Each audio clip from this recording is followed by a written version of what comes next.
Bitcoin hoje sobe 3% e fica a pergunta se aquela queda de ontem foi uma armadilha ou não, e temos muitas informações importantes. A gente precisa colocar em pauta sobre a macroeconomia, que vai afetar muito o mercado aqui pra frente, então você tem que ficar até o final desse vídeo, que é muito importante, cara. Então, bem-vindo ao canal Investidor Modesto. Olha só, hoje nós estamos tendo o Bitcoin subindo 3%, já estamos batendo os 19.500, conseguimos até bater nos 400, e é o seguinte...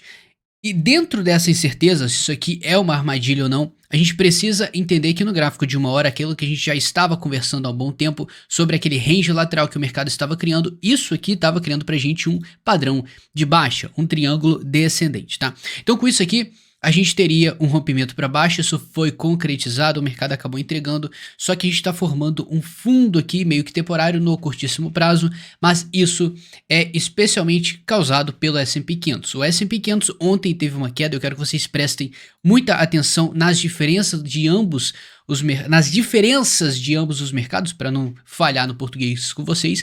E é o seguinte, a gente tem um ombro cabeça-ombro, a gente já tinha conversado sobre esse padrão que entregaria uma reversão, né, de certa forma, porque a gente vinha de uma tendência de alta, revertia para uma tendência de queda. E acontece que o mercado ele acabou buscando um suporte importante nos 3.900 pontos aqui no S&P 500, e você pode perceber, tá? Foi certeiro o fundo sendo formado. Então por isso que você tem que saber que a análise gráfica não é brincadeira de criança, o negócio aqui vale e muito pra gente. É o seguinte, com isso, fica a dúvida se o S&P 500 tem chance ou não de voltar a um cenário de alta, porque isso aqui iria abrir espaço para o Bitcoin subir também. E com certeza a gente vai ficar de olho no mais importante disso tudo. S&P 500 é importante? É. Bitcoin é importante? Bom, depende um pouco do S&P 500 no momento, beleza. Mas tem uma coisa que tá lá em cima que indiscutivelmente vai direcionar o mercado, que é o chamado DXY. A gente vai botar uma atenção absurda para ele e como que você pode pensar daqui para frente, que vai ser muito importante para o seu bolso. Com isso aqui, a gente está vendo uma reversão no S&P 500. Ontem a gente teve uma queda pequena na macroeconomia, tá, no S&P 500, só que o Bitcoin ele acabou devolvendo mais. Então, olha só, né, essa dimensão de queda que a gente viu no S&P 500, que hoje já foi contornada por toda essa alta que a gente está tendo de 2%, isso na bolsa é muita coisa. Agora no Bitcoin você vai ver que o candle que a gente teve, calma lá, que não foi tão proporcional assim não, tá? A gente teve uma queda, um candle vermelho grande aqui em relação ao S&P 500. O S&P 500 caiu 0,70%, quando o Bitcoin caiu quase 5%. Então foi uma queda muito distorcida de ambos os mercados. Lembrando que o Bitcoin, o mercado de criptomoedas é o mercado mais arriscado, consequentemente você pode esperar mais volatilidade, isso é normal, mas não estava acontecendo isso. Nas quedas passadas do Bitcoin, o S&P 500 estava muito mais violento, tá? E essa aqui é a nossa atenção. Agora, com essa formação de fundo do S&P 500, a gente volta para o Bitcoin e a gente vai perceber outra coisa, tá? A gente já tinha um fundo sendo formado aqui no Bitcoin um pouco atrás, como a gente viu essas três regiões aqui, e o que ficou abaixo disso foi praticamente sombras. Então isso traz a gente para esse exato momento. A gente está tendo um rompimento feito de ontem desse triângulo que a gente conversou. Esse triângulo foi rompido para baixo, só que entra aquela história agora. Qualquer rompimento a gente precisa de uma confirmação. Então não adianta nada o mercado romper um triângulo bearish agora e amanhã, no caso hoje, já começar a subir e reverter totalmente o cenário que aconteceu ontem. Então ontem foi queda, hoje o mercado subiu a mesma proporção. Então cadê a queda, sendo que agora a gente tem alta? Se sua cabeça não explodiu, tá? Então, isso aqui mostra pra gente que, calma, nem tudo tá perdido. Mas, também do outro lado, a gente precisa entender que a análise gráfica permite algumas coisas para a gente também. Uma delas é a confirmação de um rompimento. Por isso que a gente precisa de uma confirmação de tudo nesse mercado. Não fique agindo impulsivamente nesse mercado. Eu sei que com essa queda, muita gente achou que a gente ia visitar os 17 mil, 15 mil dólares, como tem muita gente falando, mas calma, mercado, calma. Você tem que entender o momento que a gente está passando. Eu já vou botar você a par disso tudo, tá? No momento, olha só. A gente tinha esse padrão de baixa. Agora a gente tá vindo na direção do rompimento. Então a gente rompeu isso aqui.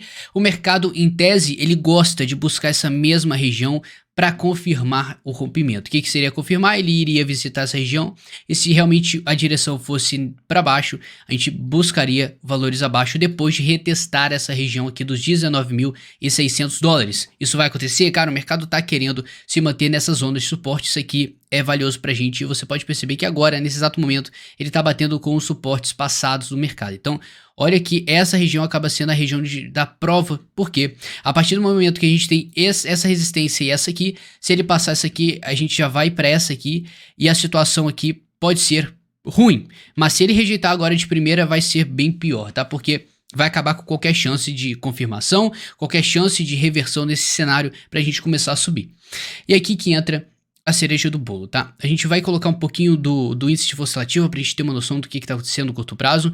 Você vai perceber que o gráfico de 4 horas tá sensacional. A gente já conversou como que é importante o mercado se dividir entre os 50 pontos do índice de força relativa. Ele fica acima, tendência de alta, ele fica para baixo, tendência de baixa. Você vai ver que nos últimos dias nós estamos nos mantendo abaixo dos 50 pontos, ou seja, tendência de baixa criada de qualquer forma. Então, o simples fato do mercado ter buscado a região de sobrevenda e já ter voltado para a região dos 50 pontos é importante, porque a partir do momento que o mercado começa a construir uma tendência de alta é quando ele rompe isso aqui e ganha consistência acima dessa região, tá? Então isso aqui é um fato relevante pra gente, enquanto no gráfico diário a gente sabe que o índice de força relativa ele tá apertado, ele tá precisando de alta, ele tá sempre na região de sobrevenda ou ali perto.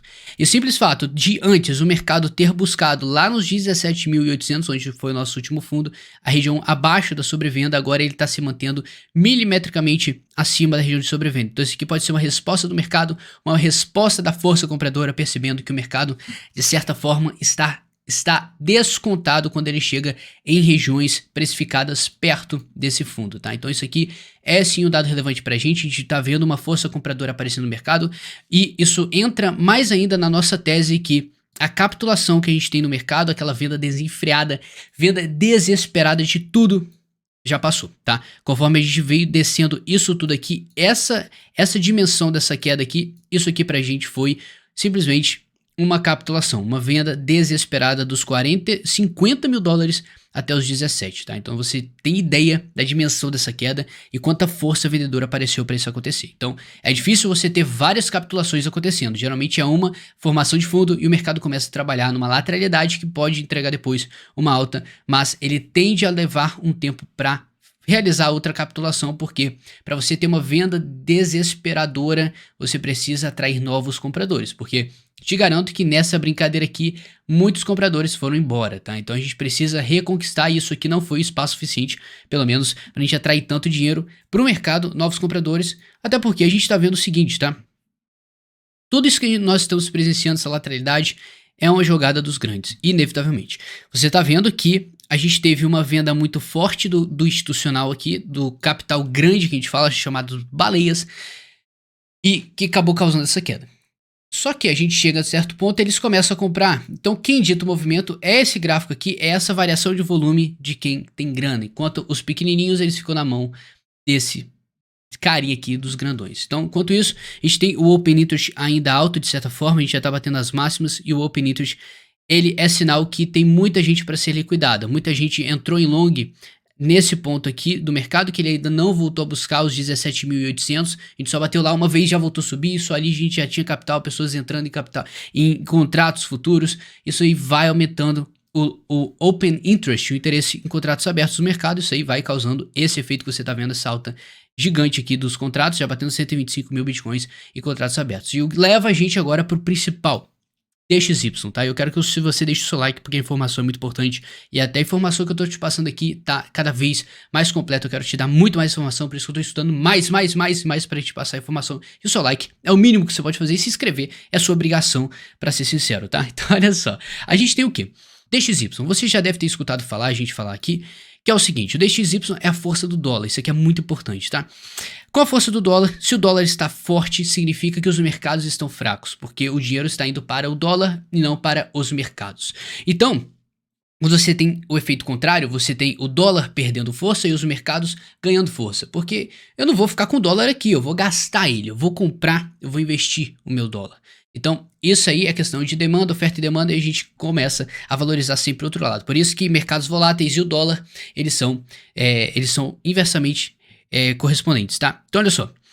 A gente vem para o DXY e você pode perceber que nos últimos dias a gente está numa tendência de alta no DXY. Isso significa que os mercados voláteis perderam dinheiro. E você pode perceber que os mercados voláteis fizeram essa direção aqui, baixa, enquanto o DXY, o índice da força do dólar, ele só veio se fortalecendo com o tempo. Então você pode perceber que desde quando a gente começou a ter esse bear market sendo criado nas criptos e no mercado tradicional, foi exatamente quando o DXY começou a subir.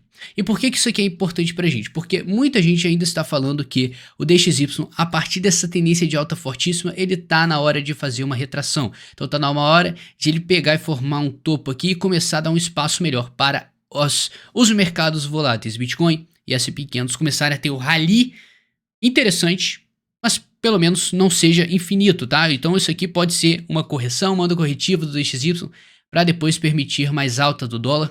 E aqui que a gente tem que entrar em outro assunto. Algumas análises e qual a expectativa do dólar daqui para frente, se isso é tão importante para a gente nesse momento, tá? Então olha só, nós temos análises sendo feitas, vários tipos de análise aqui, e elas estão falando que o mercado do DXY, o poder do dólar está para formar topo. Esse topo, ele daria um espaço positivo para os mercados voláteis e depois ele entraria numa pernada maior. Então seria uma pernada, duas, três, para quem gosta de Elliott seria uma terceira onda aqui de alta pra gente, nesse caso do DXY, que entregaria uma queda para os mercados voláteis, mas antes uma queda, uma correção em nível de Fibonacci até o suporte, próximo suporte, o que daria pra gente a partir desse momento uma expectativa de retomada e recuperação das ações e do mercado de criptomoedas, tá? Mas isso aqui eu não quero que você fique lembrando disso aqui, o cara tá especulando de alguma coisa do Fed saindo lá em 2024, que vai alterar o mercado, isso aqui já começa a viajar demais, eu já não gosto disso aqui, mas a análise é completamente válida, baseada em suporte de resistência e Fibonacci, como a gente gosta aqui. Agora isso aqui, cara, isso aqui, se eu não me engano, é a relação entre as moedas asiáticas e o dólar. Então você está percebendo que as moedas asiáticas estão perdendo valor perante o dólar. Isso aqui eu só quero que você coloque uma coisa na sua cabeça. Suporte sendo perdidos, tá? A análise gráfica funciona em tudo, se você não sabe. Moeda, qualquer coisa que você imagina tem análise gráfica, tem volume, funciona. Então olha só, a gente tem isso aqui mostrando que o dólar está muito forte nesse momento. Beleza? Em relação às moedas asiáticas, o dólar está completamente forte. E vindo para cá, a gente tem o euro em relação ao dólar. O euro está caindo bastante, você está vendo que o 1 euro ele já estava valendo $1, que não acontecia faz tempos e anos nesse mercado, e agora a situação está ficando cada vez maior. Na verdade, mais espaçada, por assim dizer. O dólar está ficando cada vez mais forte que o euro. Então, com isso aqui, você está vendo que o euro está perdendo força em relação ao dólar. Mas, ao mesmo tempo, a análise gráfica aqui mostra alguns padrões de reversão e uns indícios aqui de exaustão da força de queda do euro. Então, isso aqui, beleza. O dólar está ficando na frente de todo mundo, isso é óbvio. A gente tem essa onda de alta fortíssima no dólar. Beleza, isso é óbvio. Só que o que a gente tem que interpretar disso aqui? Será que vai chegar uma correção? Será que o dólar vai parar de perder valor? E para isso acontecer, a gente tem que ter o Federal Reserve, Banco Central-Americano, tomando alguma atitude e dando uma melhorada no mercado, estimulando mais. A gente, felizmente, teria que ver um mercado mais otimista, um mercado com uma inflação piorando, para ter o dólar perdendo valor e as pessoas voltando para as equities, ações, cripto. Então a gente teria que ver esse cenário acontecendo para o dólar DXY perder um certo valor nesse momento, tá? Então, a gente vem e começa a analisar o mercado de cripto nesse cenário. O gráfico das altcoins, como vocês estão vendo aqui, elas estão em um padrão de alta sustentado pelo suporte. Beleza, então isso aqui, você olha, bate o olho aqui, você falaria que o mercado de criptomoedas, as altcoins estão para ganhar valor. Beleza. O DXY está na mesma formação de lá de 2017, formação de queda. Beleza, formação de topo vai em análise com o que a gente viu, índice de força relativa mostrando uma divergência bearish aqui que entrega queda. Beleza. O Ethereum barra o Bitcoin, a relação dos dois, tá? Esse gráfico aqui, acho que invenção de moda, isso aqui não significa nada, mas o fato é que o Ethereum tá buscando muito mais capital do que o Bitcoin. Claro, né? Especulação dessa atualização da rede deles, o The Merge. Então isso é normal, a gente atrair mais volume, até porque a liquidação do Ethereum tá equivalendo aí com as liquidações do Bitcoin. Enquanto o S&P 500 aqui tá em formação de sustentar mais uma alta, mesmo que não seja exponencial como muitos acham, tá? Então com isso aqui, a gente tem tudo agora que a gente conversou estruturado na nossa mão. As altcoins para ganhar valor, o DXY para fazer uma queda, isso aí ajudaria ambos os mercados, S&P 500 e o mercado de criptomoedas. O que leva a gente agora para dominância, que isso aqui tá absurdo, tá? Se você não concorda comigo, que essa dominância está em comportamento bizarro, com essa queda imparável dos 50%, 48% até os 39%, a gente já está batendo a mínima que a gente já viu nos últimos meses e anos. Cara, isso aqui pra gente é bizarro e ele tá no suporte importante agora. O que que a gente precisa? A gente precisa do Bitcoin ganhando valor de novo no mercado. Beleza que o Ethereum tá roubando toda a estrelice do Bitcoin, mas é o Bitcoin que comanda o mercado, né? Ele que comanda a alta de todas as outras moedas. Por que que o Ethereum tá tomando tanta frente dessa forma? Então, a gente precisa entender que ou está acontecendo uma mudança muito grande agora, e eu vou pegar essa parte da mudança, tudo. Eu quero que você me siga no Instagram, tá? @DougTadeu, você vai lá, me segue, que a gente vai conversar muito mais sobre isso. Não dá pra fazer um vídeo de 5 horas aqui, eu quero encher o saco de vocês, não. Então, é informação rápida. O resto, se quiser saber, me segue no Instagram que você não vai se arrepender. Essa rima aí foi de graça pra você. E eu não paro de rimar. Deixa eu parar por aqui. Então, olha só. A gente tem o quê? A dominância entregando suporte. A gente precisaria ver o Bitcoin retomando um poder do mercado. Cara, se a gente deixou isso tudo, a gente precisa reconquistar esse espaço do mercado do Bitcoin. De alguma forma. Vai ter chance de voltar aos 40%, 50%? Acredito que não. A partir desse bear market, as altcoins vão ganhar um valor muito mais expressivo que o Bitcoin. Mas isso não necessariamente exclui o Bitcoin da jogada como está acontecendo agora, tá? Isso aqui é praticamente uma exclusão do Bitcoin, porque a gente está tendo uma altcoin season, uma temporada das altcoins, e um momento que não era para acontecer. Altcoin season, ela acontecendo numa alta, no bull market do mercado, isso é excelente, cara. É aí que você ganha dinheiro pra caramba. Só que agora a gente está tendo um bear market, um comportamento desse. Isso aqui não é legal pra gente, tá? A gente queria ver o contrário acontecendo. De qualquer forma, vamos ficar completamente de olho nesse suporte, ver se a dominância ela vai ser sustentada por esses 2 pontos. E, bom, foi muita informação, como eu falei pra vocês, mas eu vou falar no meu Instagram, @DougTadeu. Te vejo lá. No mais, tamo junto, forte abraço. Nós.